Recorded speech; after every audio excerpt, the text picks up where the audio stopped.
नमस्कार।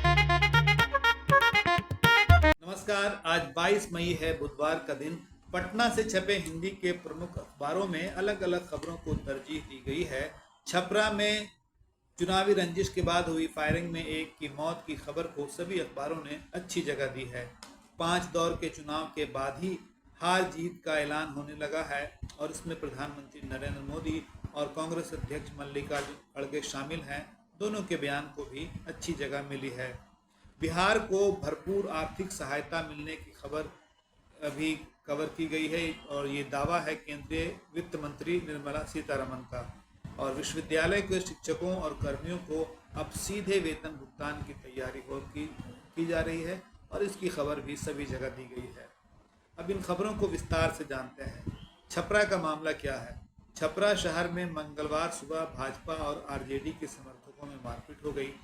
राजद समर्थक भाजपा नेता रमाकांत सोलंकी को मान रहे थे इसके लिए दोषी और इसके बाद उनके घर पर घेराव प्रदर्शन शुरू हुआ। पथराव का भी आरोप है और कहा जा रहा है कि इसके बाद सोलंकी ने पिस्तौल से फायरिंग कर दी। इस फायरिंग में 4 लोगों को गोली लगी और एक की मौत हो गई। जिसकी मौत हुई है उसकी पहचान 25 वर्ष के चंदन कुमार राय के रूप में हुई। चंदन के पिता का कहना है कि चंदन पढ़ाई करने जा रहा था। चंदन राजद समर्थक भी बताया गया है। मौत के बाद वहां हंगामा हुआ, सड़क जाम हुआ, पुलिस ने लाठीचार्ज किया। रमाकांत सोलंकी जो भाजपा नेता हैं और जिन पर ये फायरिंग करने का आरोप है और उनके चचेरे भाई रविकांत को गिरफ्तार किया गया। घटना के बाद शहर की दुकानें बंद हो गई। प्रशासन ने 2 दिन के लिए इंटरनेट पर पाबंदी लगा दी। मामले के पीछे का कारण यह है कि सारण सीट से आरजेडी की उम्मीदवार जो लालू प्रसाद की बेटी है रोहिणी आचार्य, वो एक बूथ पर गई थी और उन्होंने बूथ पर जमा लोगों को निकलने के लिए कहा था क्योंकि उनके वोट टल चुके थे। इसी पर विवाद बढ़ा और विवाद हालांकि उस वक्त समाप्त हो गया, लेकिन अगले दिन फिर बहस हुई और बहस ने जो हिंसक रूप ले लिया और इसके बाद पथराव और गोलीबारी भी हो गई, जिसमें एक की मौत हो गई और 3 लोग जख्मी हैं। अब आते हैं 5वें दौर के चुनाव के बाद हार जीत के दावों की खबरों के बारे में। प्रधानमंत्री नरेंद्र मोदी कल मोतिहारी और महाराजगंज लोकसभा सीट के गौरिया कोठी में थे और वहां उन्होंने चुनावी भाषण दिया। उन्होंने कहा, विपक्षी दल को एहसास हो गया है कि स्थिति खराब है, विपक्ष ध्वस्त हो चुका है, एनडीए की लहर है। ऐसा दावा प्रधानमंत्री नरेंद्र मोदी ने किया और उन्होंने कहा कि इंडिया गठबंधन जातिवादी और परिवारवादी है।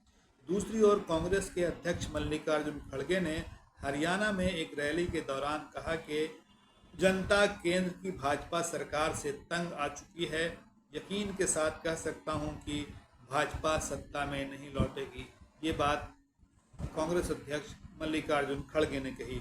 उन्होंने कहा कि जाति जनगणना संपत्ति छीनने के लिए नहीं है।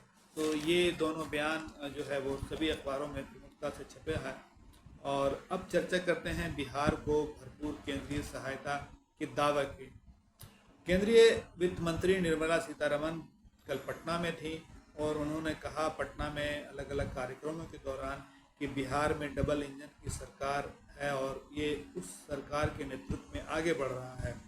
उन्होंने मोदी सरकार की आर्थिक सहायता की उन्होंने कहा कि मोदी सरकार की आर्थिक सहायता की बड़ी भूमिका है।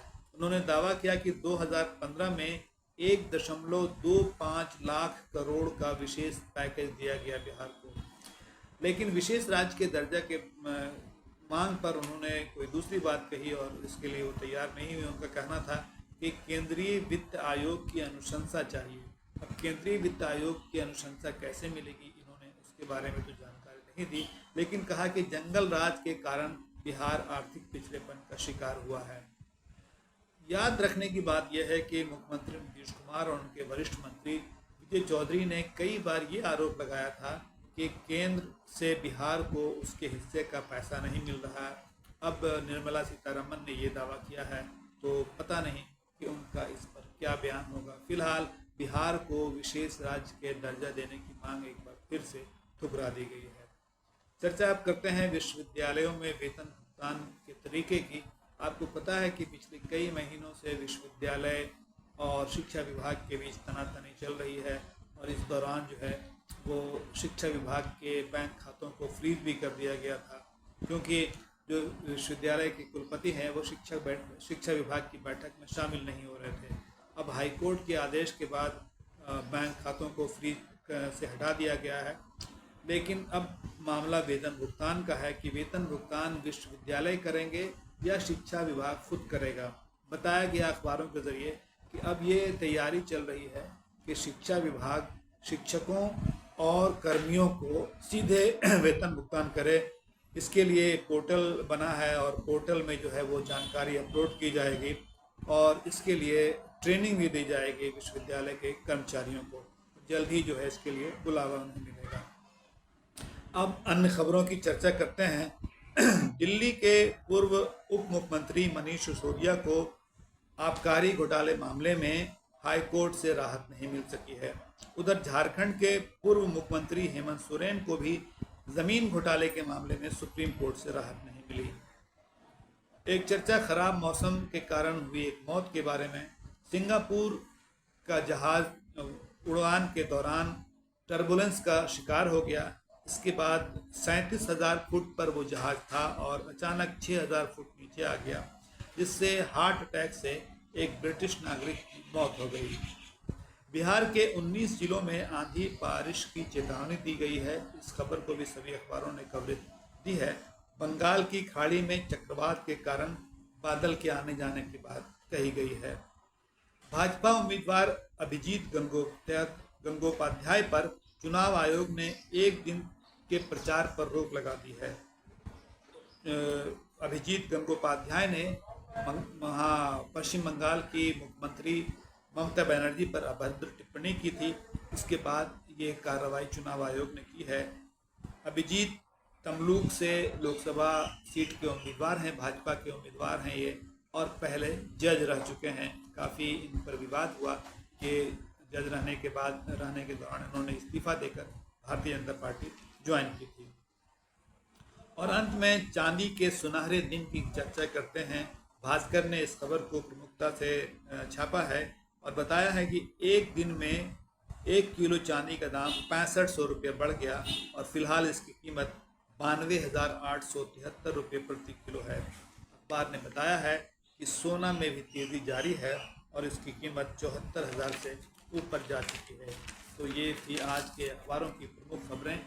आप इन खबरों से परिचित होकर कैसा महसूस करते हैं और किन खबरों को लगता है कि और जगह देनी है और समय देना चाहिए, इसके बारे में आप हमारे कमेंट बॉक्स में बताएं। और ये कार्यक्रम अच्छा लगे तो इसे शेयर ज़रूर करें, लाइक करें। आपका बहुत शुक्रिया।